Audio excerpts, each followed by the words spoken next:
Okay, how do you like my TriMet jacket? I'm wearing my TriMet jacket.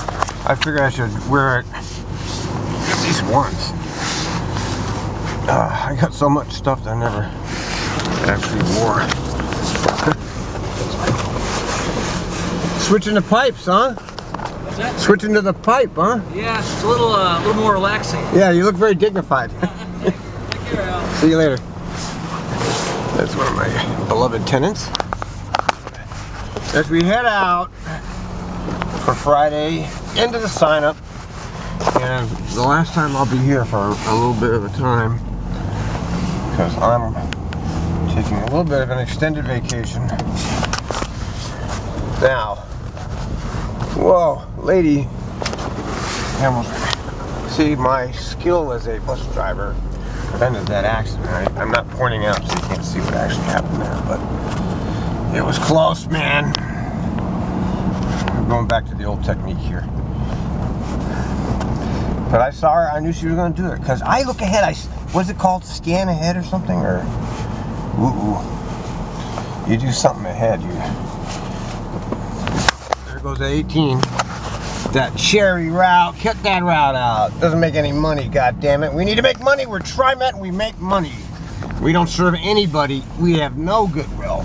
We make money and we give nothing. We cut your service, bicyclists. We cut your service and we charge you more, and tough, because we have a monopoly. And if you don't like it, go get a fucking car. And if you can't drive, tough shit, you're fucked double. And we like it that way. It's called government. And government is not here for you, it's here to prey on you.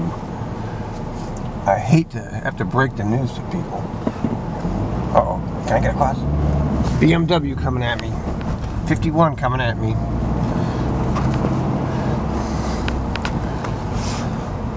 I had a floater. I'm not 100% today. You know, I actually got sick.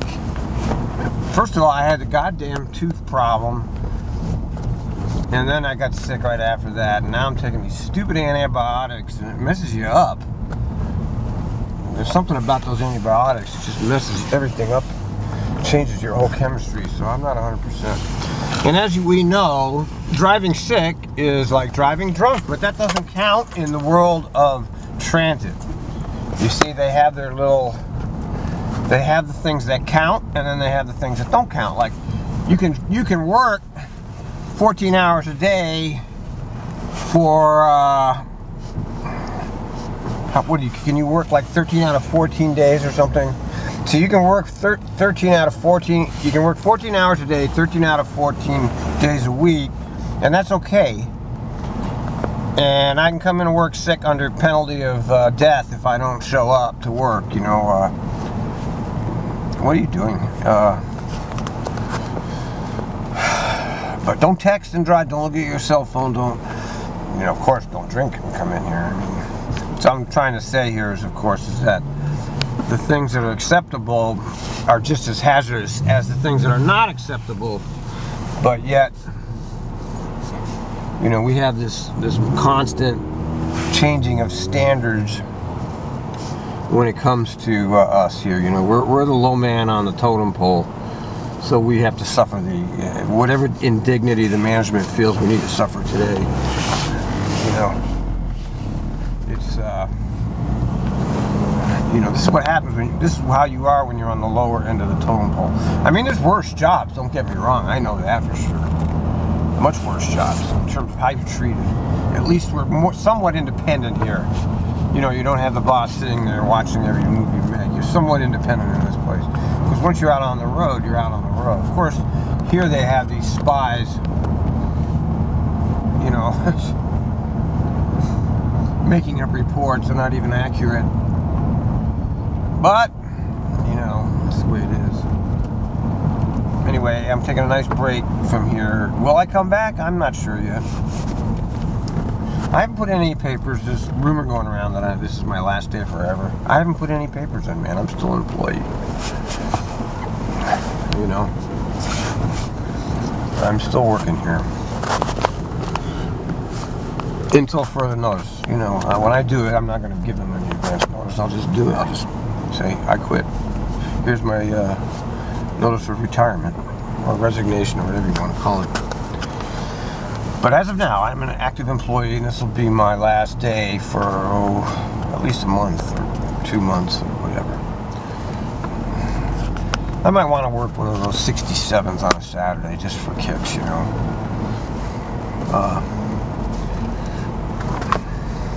Anyway, the way things are working out here, it's not a pleasant environment. This has become a very hostile job. Wouldn't really recommend it to anybody. I know people can't find jobs, and that works to the money master's advantage, of course, when they have everybody squeezed and scrambling and fighting against each other for the few scraps that they're willing to give us.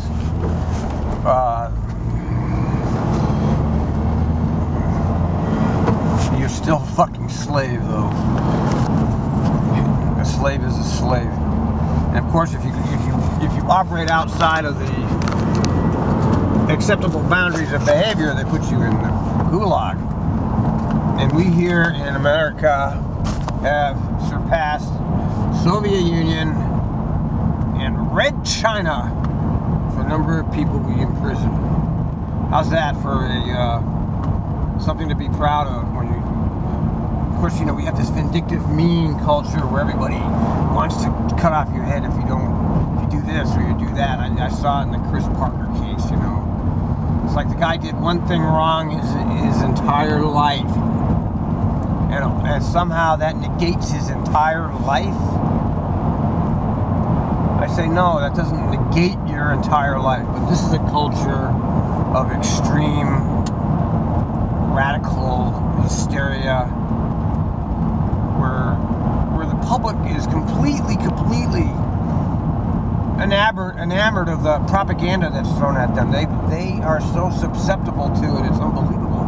I mean, look at the case of our benefits, for an example. Okay, they're worried about our $17 million benefits when they're handing somebody like Fred Hansen $15,700 a month. And they have the nerve to complain about our benefits. Brian Playfair, $10,400 a month. Oh, but you can't have your health care. But they can have outrageous pensions, you see.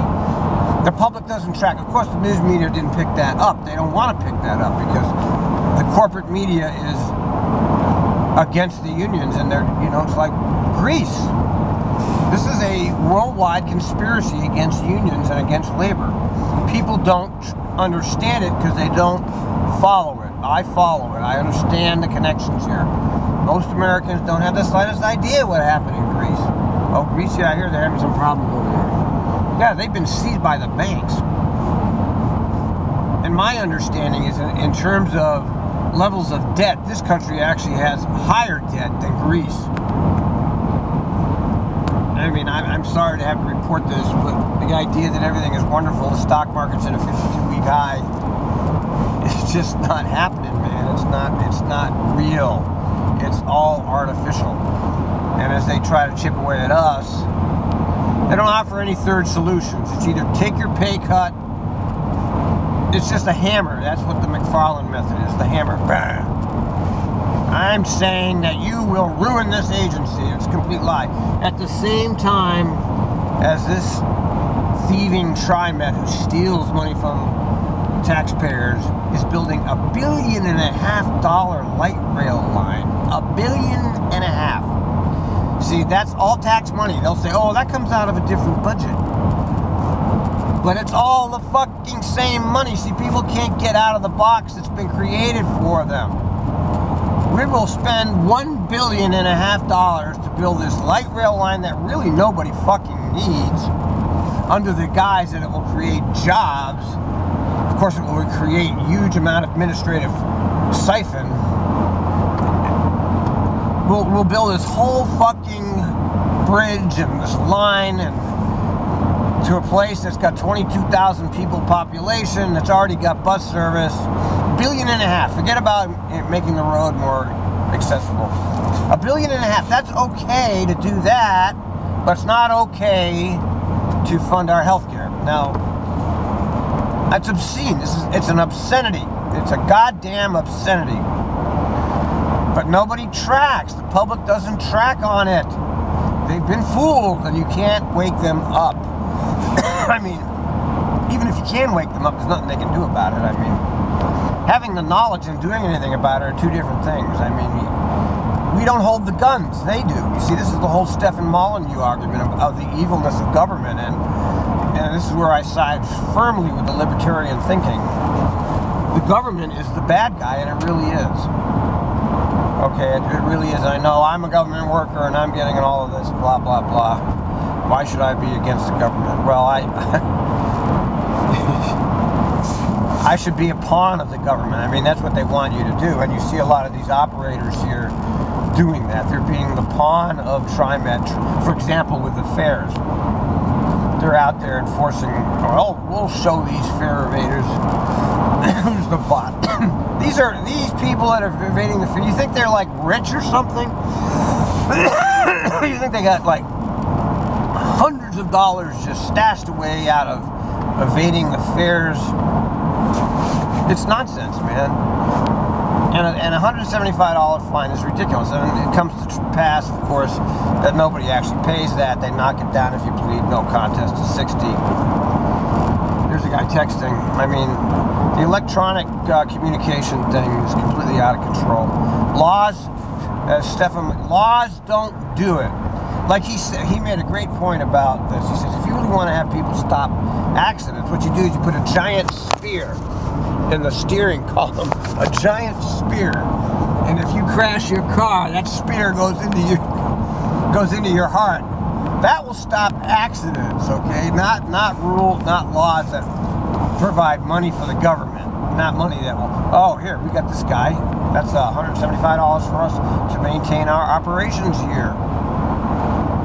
It's the thief. They're the thief, and they're so aligned with corporate control now. It's just pathetic that the corporatocracy is taking over completely the entire government. Look at TriMet. Look who's on the board. They're business people and high government officials. It's just sickening, man. It's Tiffany Schweitzer, who defrauded the government, who decided she wasn't going to pay. I still got this fucking cough. She decided she isn't going to pay her, I don't know what it was. I guess she violated, what it was actually is she just down and out violated zoning ordinance because she didn't agree with it. Made hundreds of thousands of dollars and got away with it, and no problem, like a $2,000 fine. But if that guy over here comes in without a ticket, it's $170. You see that double standard? And we have this corporate control of our transit system here, which is why our bus service is in a complete mess, while they're spending $1.5 billion to build a light rail line that nobody fucking needs. Because they're moving forward while cutting back is their little slogan. They always come up with a little slogan. You know, like a tale of two TriMets. My TriMet, where I was the director for 20 fucking years, is the one that is progressive and forward thinking, and the capital projects is all about goodness and American values, and the other side of TriMet, the labor, the ones that are actually doing the work, they're evil. They're evil malingerers, and they're sucking down your tax dollars. I can't get excited like that. See how he paints it? See how his bullshit is just bullshit. He paints his fairy tale, and that's what he does. It's just a fucking fairy tale. And as long as people don't question the paradigm, they get away with this shit, and it's a shame. It's people like us that will pay. Okay, you want us to pay the stupid health care? We'll find more than two options, you motherfuckers. How does Philadelphia SEPTA provide something that the members don't have to pay for? Have some creative thinking outside of the box, rather than just saying, "Oh, we're not going to pay this for you anymore. You make the insurance companies rich now. We're not going to do it. You do it." It's okay that our executives can all get huge fat pensions. That's great. We love that. You know, they deserve huge fat pensions, don't they? Because they've done so much for the community, hasn't Fred Hand? He's done so much. Think of all the meetings he's gone to. Just imagine yourself flying around the country. You're flying around the country and you're going around telling everybody about the beautiful rail that we have here in Portland. There was another article out, another government publication about how Portland is the standard for all transit. It's the standard. They come from around the world.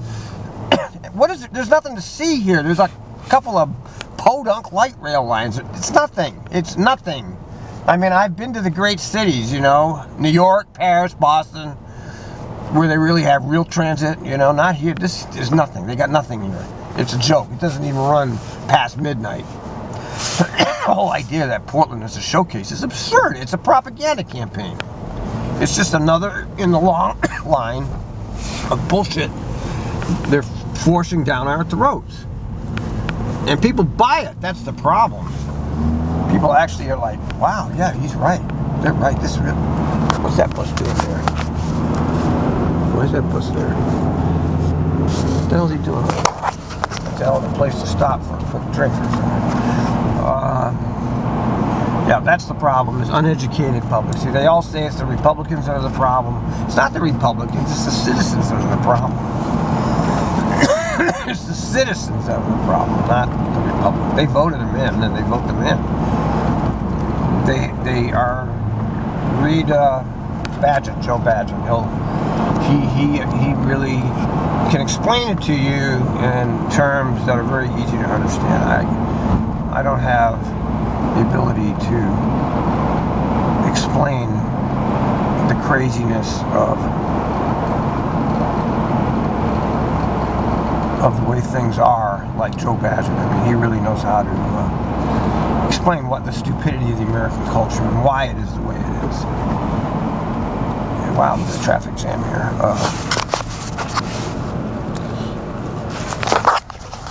So let me tell you, I guess she's trying to get over here, but she ain't gonna do it. There's a lot of reasons I want out of here, but mainly the biggest reason is that, go ahead, lady. The biggest reason is this job isn't worth it anymore. It's too risky, man. The job is too fucking risky, you know. I mean, this is one of the very few jobs where you can actually end up in jail. Okay? They don't talk about that. I read the bus fucking news, okay? I mean, you're probably the only one in the world that actually keeps track of the bus news. Not just here, everywhere. And, there's a lot of shit goes on out here. Okay, we had one really bad incident in 42 years.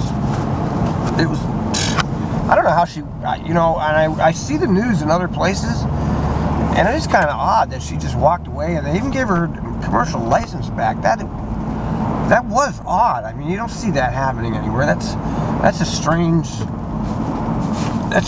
thing to have happen after you're convicted of misdemeanor traffic offenses, and these people are dead, and they give you your commercial license back. Doesn't that strike anybody else as a little bit funny besides me? I mean, David Sale obviously found it odd. But the job itself, it's, you know, somebody rear ends you. Where do you go? Oh, you go down for the dope test. You know, I resent that invasion of your privacy constantly here. This constant invasion of our privacy. You can't even go to the doctor supposedly without telling them. It's like, what the fuck is the matter with you people? I've been here for fucking 15 years, spotless driving record. I mean, it's as good as you can get it, really. Okay, and I hope I'm not jinxing myself here, but it really is as good as you can get it. When it comes to safety record, you cannot improve on it for the amount of time I've been here. And,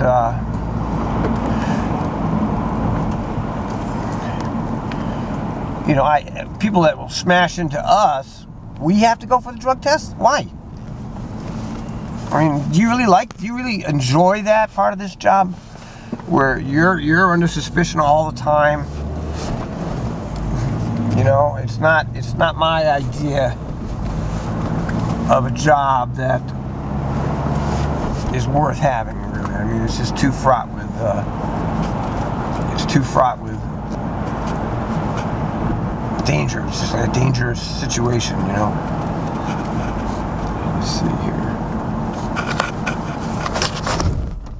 Anyway, guess where we are, folks. The rant is over. Oh, good, somebody's ahead of me. I gotta go digging. Look at how stupid this. Look at how stupid this is, for example. Wonder if I was a mad terrorist right now, and I said, okay, I want to blow up this whole fucking garage, man. Well, guess what? All I gotta do is drive in. That's all I gotta do. Just drive right. I just wait for somebody to come in, like that guy, and here I go. I mean, whoa. Here I go, you know. Wow, I could just go right in there and blow up the whole bus wash. There's nothing here that anybody wants to blow up. That whole security state apparatus baloney. It's a bunch of nonsense, man. Anyway, yeah, here we are. Could be the last time I'm here. Could be not, I haven't decided. I want out, though. I do want out. I'll take what they're giving me, okay? I better get it now before it's all gone. I agree with the conservatives that this place is going to be better. There's no way they can be. They're not a sustainable organization.